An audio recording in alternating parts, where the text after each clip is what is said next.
Opening merchant interface. Scanning trade routes. Scanning for cargo destinations within jump range. Cargo shipment available. 5 tons of hostile organisms and 7 tons of Starship interface modules. Destined for Cygnus Delta. Contacting Neil Thorpe of 2D Storyteller for more information. Stand by. I'm here today with my friend Neil Thorpe of 2D Storyteller. Hi, Neil. Hello there, Mr. Prime. How are you today? I'm good. Just had some wonderful curry, and I'm ready. Fantastic. Ready, willing, and able. Fantastic. Welcome back to the Traveler Mayday event.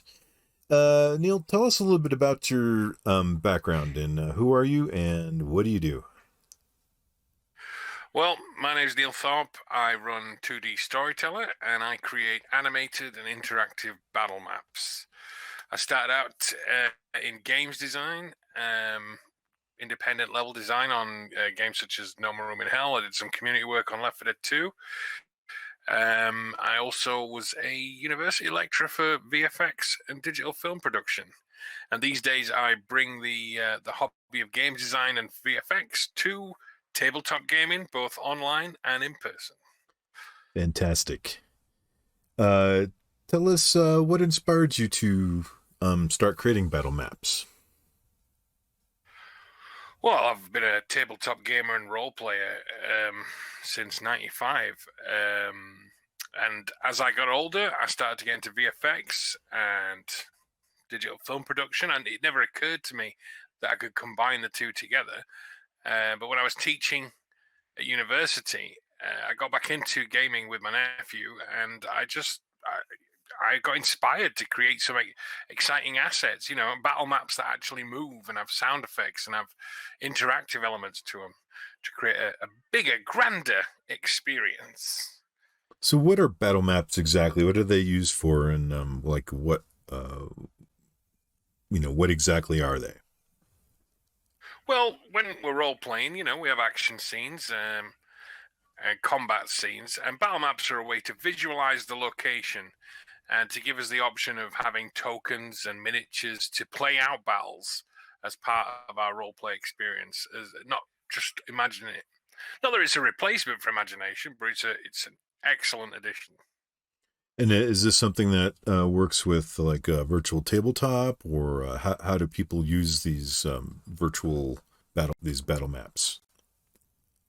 Lots of people like different things. Some people like to be in person, and they're quite a purist about that. I mean, I myself have a TV tabletop to do just that, and that's basically where you have a TV laid horizontally with a protective screen on it, so you can still use your miniatures.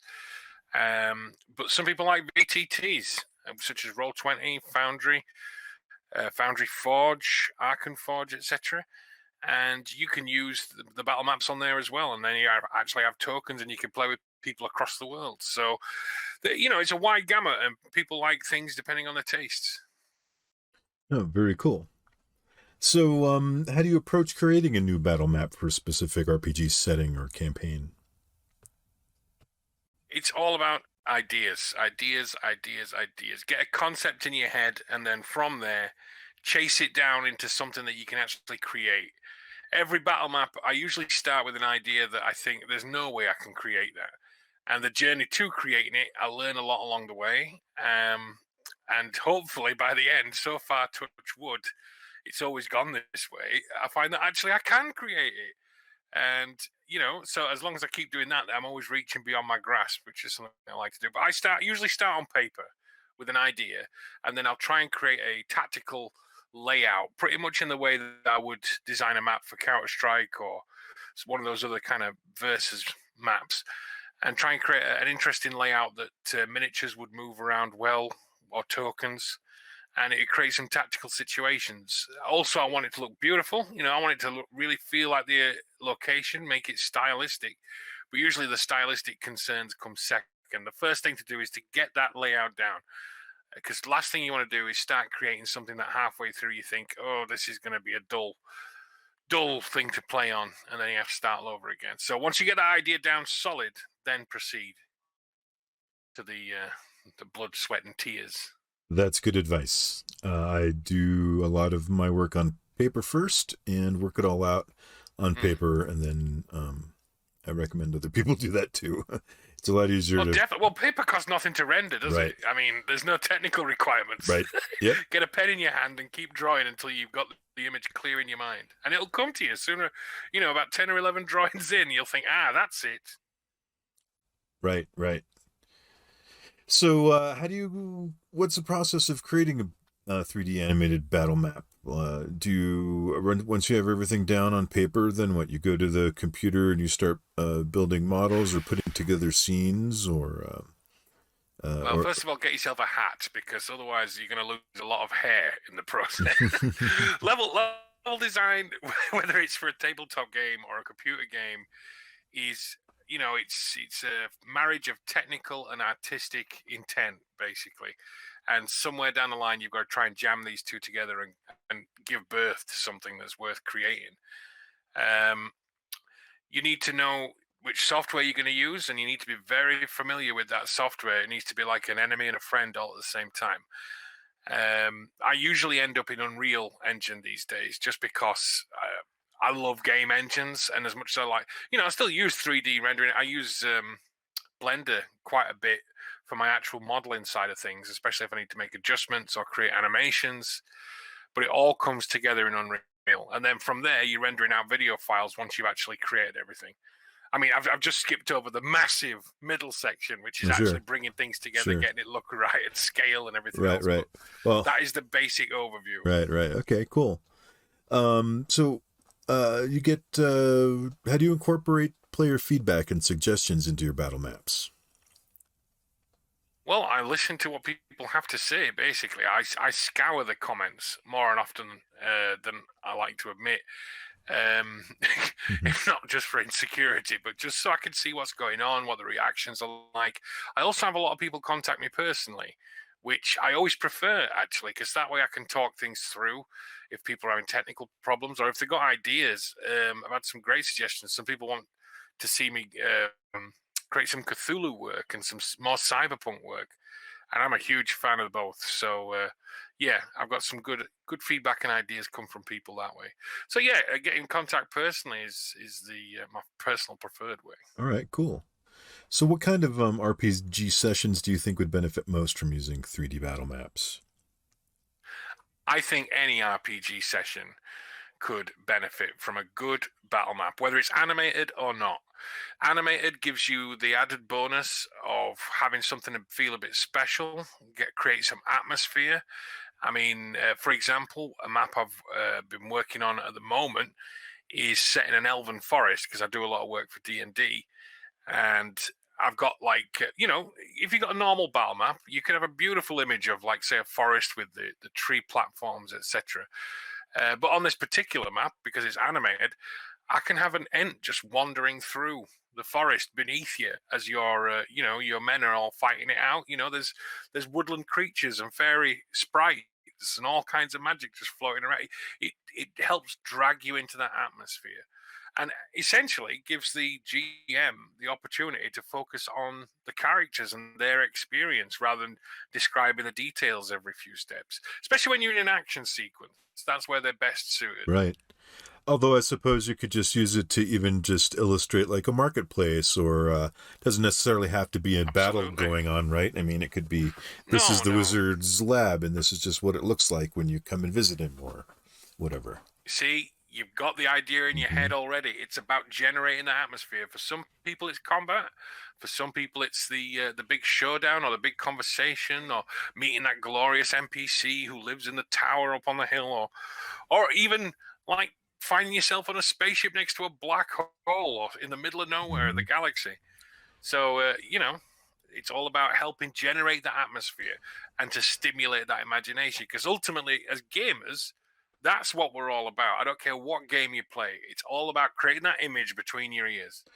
How do you balance visual aesthetics with practical gameplay mechanics when you create the battle maps? Do you make... You know what? That's a really good question. And when I first started, it didn't occur to me as much as it does now. Now it's kind of always at the forefront of my mind. The key is, I get this from when I was designing maps for the Source engine, is you've got to be in control. What you got to do is decide in your mind what the key locations within that map are. Say for example, we're setting it inside a starship or something like that. Then can we pick like two? I wouldn't pick more than three key locations on that map that could, say for example, a GM might want to use as objectives, or have a very important part of the plot there, or have a big showdown with the boss there. And then it's all about what you do with the route to those locations, and also where do you expect the players to begin play on that map. And as soon as you've established those, then you're starting to take control of what the tactical gameplay is on your map. The distance between each side's starting location and those key locations, for example, that really is primary, because that will decide how quick that often decides which side's the attacker, which side's the defender. Let's say the engine room is one of our key locations and we want the defenders to be protecting it from like the boarding patrol or whatever. Then you want the engine room to be reached quicker by the defending side than you do the attackers. And once you start making small decisions in that regard, those decisions snowball quite quickly. And before you know it, you've got quite a complex design just from gameplay standpoint, evolving alongside all visual aesthetics. The visuals are always important, but they usually come last. They have to. Is it difficult to install battle maps? How do you get them into your computer? Get them up on the screen? It depends. Well, it's utterly dependent on what your final destination is. If you want to do it in person and you've set up a TV table, you usually buy an old cheap TV and finding, I have a wooden frame to have mine laid horizontally. As soon as you do that, then you just need something to plug into it, like a laptop. Some people use a Raspberry Pi. And from there, it's just a case of VLC player. You just have the video on looped, and the TV does the rest of the work. The maps that I create on my Patreon for that particular purpose, they come with or without grids. So depending on how your roleplay game runs or tabletop game runs, you can have a grid or without. If you're doing it online on a VTT, then obviously you'll have some kind of idea about how to put your battle maps together. But once you've uploaded them to the particular site, whether it's Foundry or Roll20, it's usually a case of drag and drop and just get it to the size you want. You can usually scale it by the corners. And so what about the interactive elements? How do those work? Like maybe the interactive elements can you give examples of like interactive elements that people would find on your map, and then like how do they use them? For example, in Hostile Organism, I have doors that can be opened and closed. And the way that works is once that it's basically a token. Once that's on your VTT, then you'll have options on that VTT when you right click, play, stop, all the rest of it. It's all you got to do is hit play and the door will slide open. I handle the animation beforehand, so literally all the GM has to do is hit play as a token and away it goes. And when you want to reset it, you just double click the play button. It's back to the beginning. I try to keep it as simple as that for all my interactive tokens. I try and do all the difficult stuff like scaling and prepping and animating all on my end, so the GM can just hit play after placing the token and they're away. Awesome. You do need a VTT for that, though. You can't just do that on your TV in your living room. Right. Okay. Unless you use the VTT on the TV on your living room. That's a lot of abbreviations, but to those who know, you know. Yeah, right. How can you give some examples of interactive things that people would find on your map aside from doors? Oh, sorry, yeah, doors, I suppose, is a bit of a mundane one. On Hostile Organism, I also have aliens that come up out of the floor, that come out of hived wall sections. I have character tokens where when you press play, a nasty unpleasant creature will burst out of their throat, spreading blood everywhere. Computer screens that when you activate them will change to like an emergency or bring up a holographic image. And that's just on hostile organism. There's I have quite a few different packs, all with different interactive animations. And on my Patreon, every month I'm releasing a battle map with an interactive animation. Awesome. As well as static versions and such. Oh, cool. Very cool. All right. So, can you share any challenges you faced in creating your 3D animated battle maps and how you overcame them? Well, there's lots. There's lots of challenges. I suppose the big one that I'm always fighting is the fact that it's a top-down view. And most game engines are designed to work from a first-person perspective. It doesn't mean that things don't work when you're coming from a top-down view, but it means that your lighting has to change, and you have to constantly be aware of your main sources of light and the kind of shadows they're painting onto your image. You don't want your image to be all shadows, and you can't have a convincing image without shadows. So with every map, you're trying to strike a fine balance with your shadows. So yeah, I'll pick shadows. Shading and shadows of your main light source. A constant bugbear, but one you can never, ever neglect. What was your, did you have a way you finally overcame that challenge? You figured it out, or you just, or you learned that you have to figure it out every time?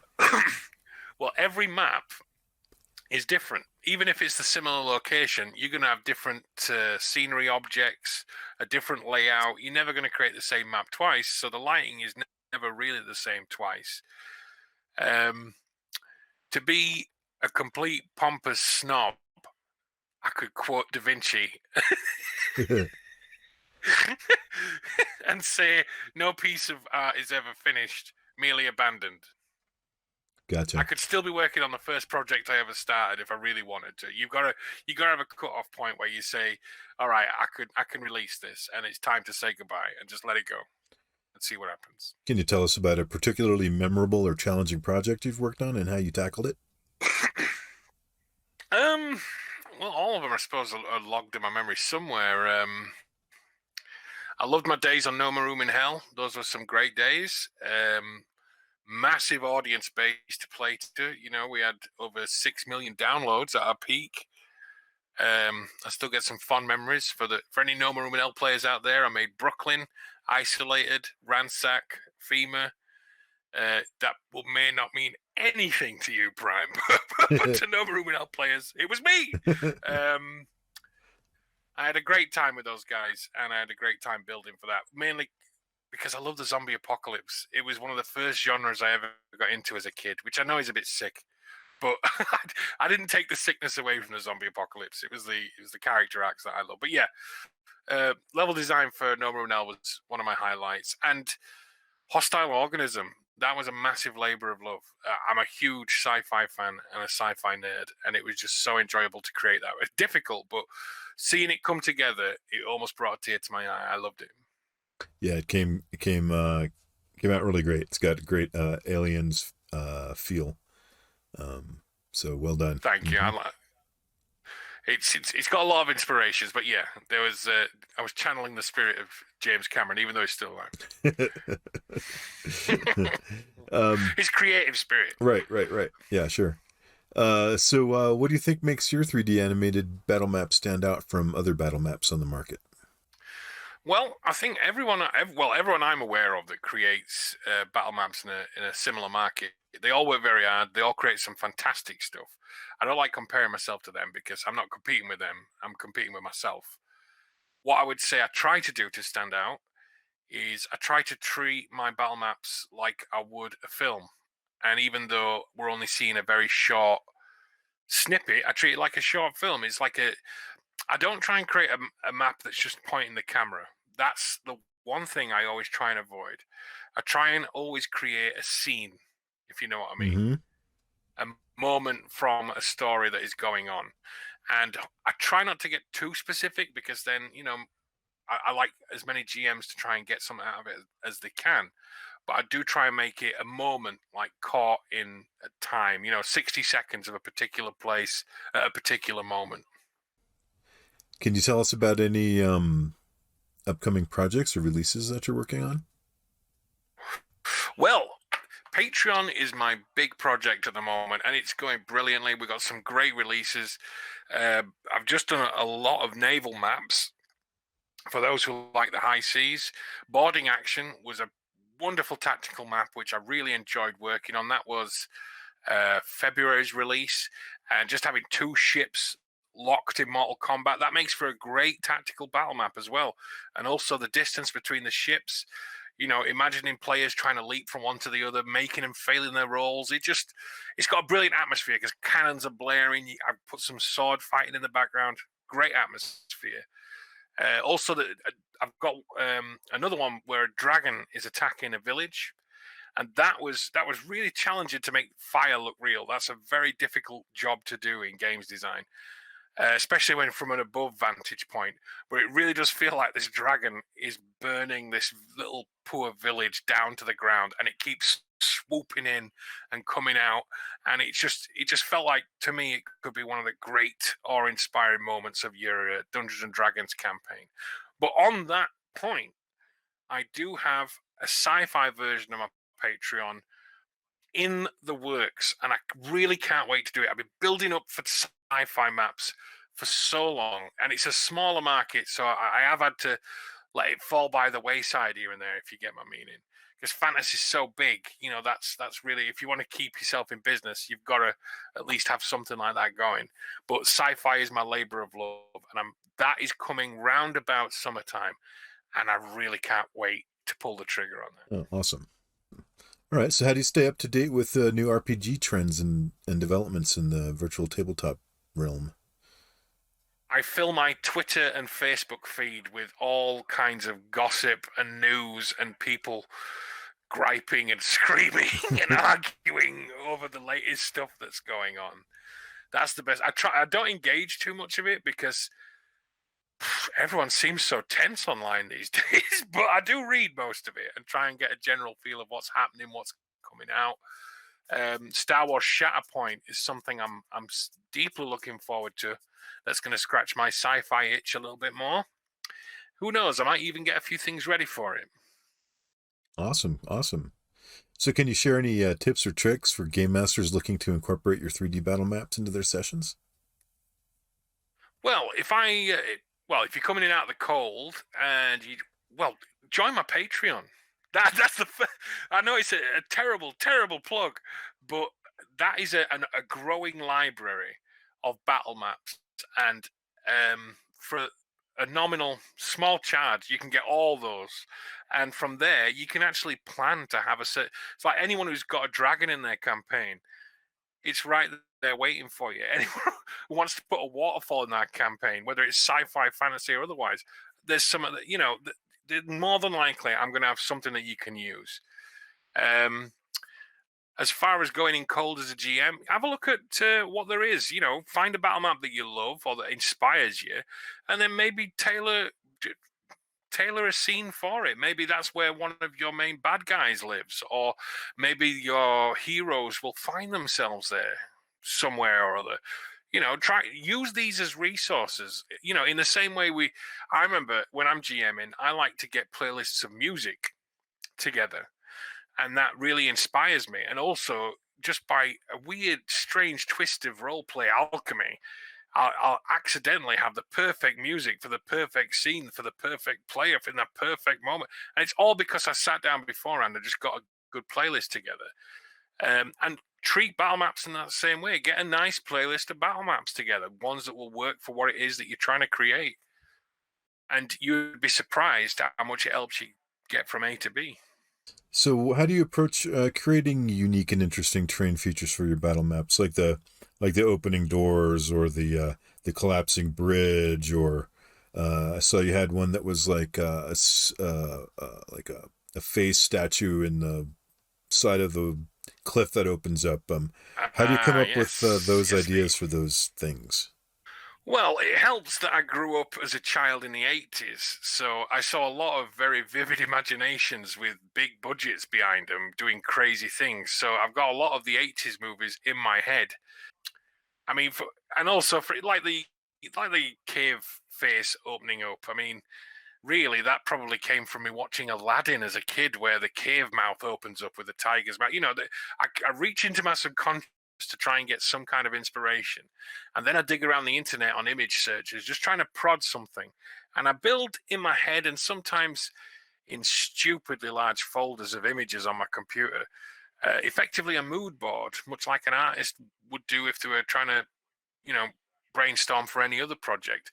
And I just fill that folder full of images, links to songs, sometimes films that I can get inspired by until something will click. I'll get an idea, or I'll see a moment or a scene where I say, "Oh, I'd love to recreate the atmosphere of that scene," or the way they did that in the VFX was fantastic. I've got to do something that does that same kind of feel.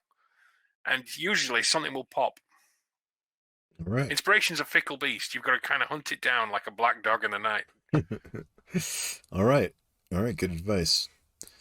So, how do you see the virtual tabletop gaming and the use of 3D battle maps evolving in the future?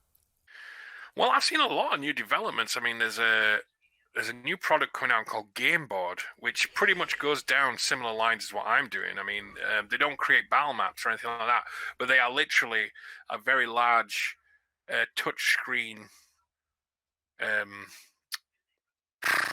What do you? I'm an old man. What do you call it now? It's not a laptop. A tablet? Oh no! That's it.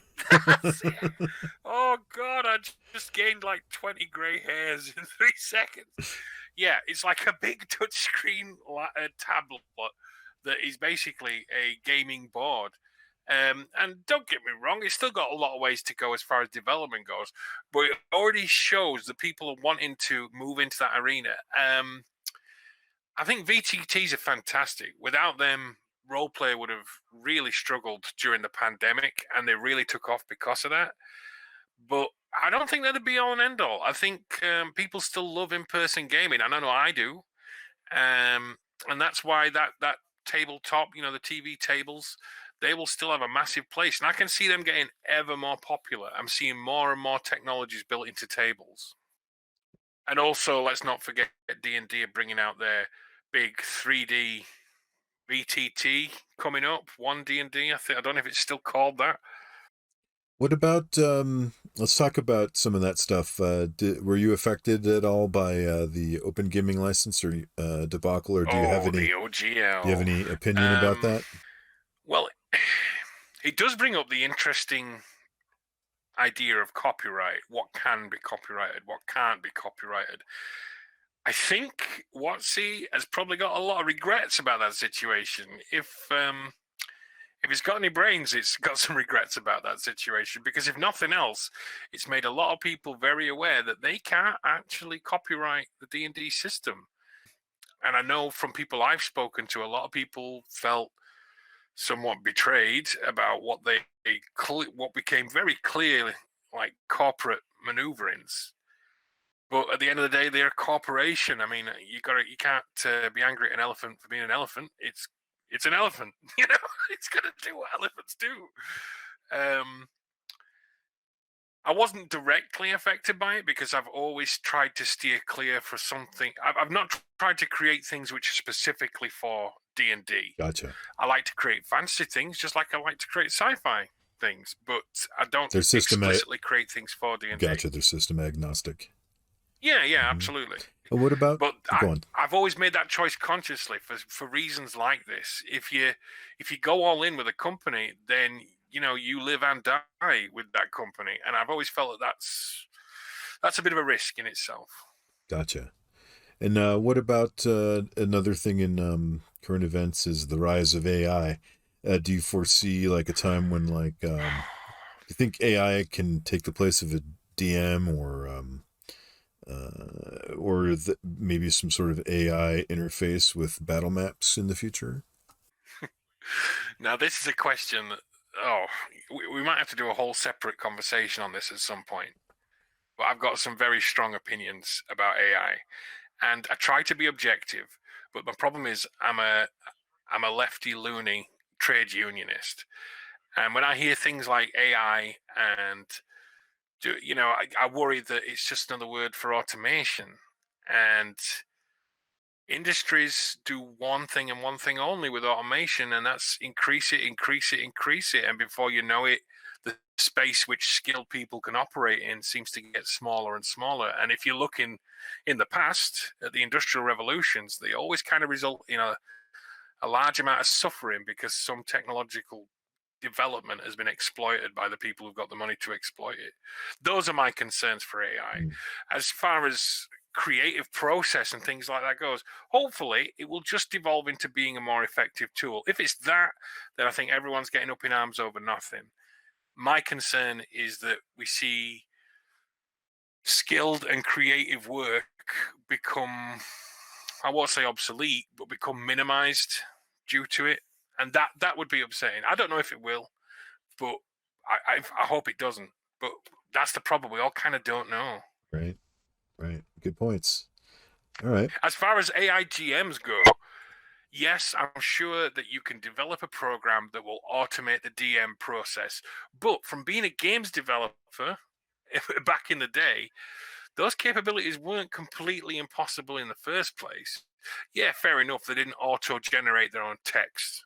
But I think the closer they get to that, the closer they're just getting to what they've already done. I think they'd be covering all ground there, to be honest. To me, that sounds like the Neverwinter Nights PC game. Gotcha.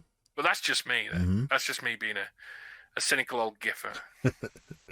What are basically? What are your goals for the future of your animated battle map creations?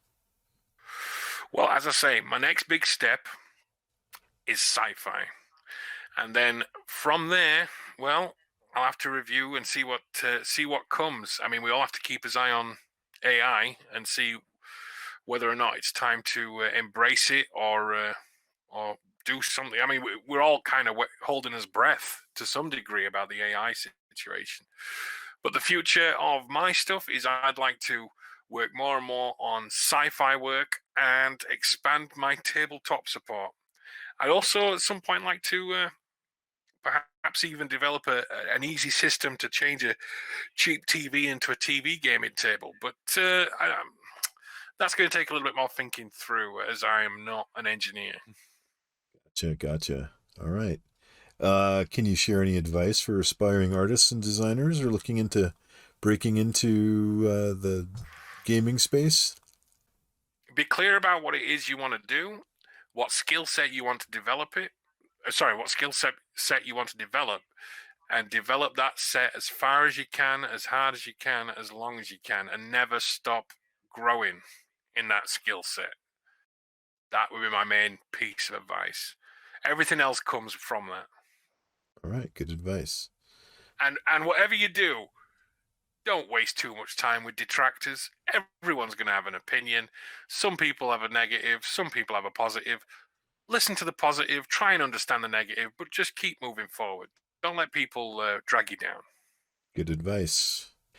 All right. Hey, where can people find your 3D animated battle maps and connect with you online? Do you have a social? Look for me. Yes, I am on all the main socials, Twitter, Instagram, Facebook. You can find me there readily and available under 2D Storyteller. Also look for my work on Roll20, 2D Storyteller, Foundry VTT Forge, 2D Storyteller, and Patreon /2D Storyteller. As you can imagine, it's just 2D Storyteller. Google me, and you'll probably find me quite easily. Right. All right. Well, we've come to the end of our interview. Neil, thank you so much. I've been talking with Neil Thorpe of 2D Storyteller. Thanks again for joining us, Neil. Well, thank you for having me. And if you ever fancy having a more in-depth chat about AI or anything like that, we should hook up sometime. Fantastic. Let's do that. All right. And thank you, dear listeners. Until next time, happy traveling.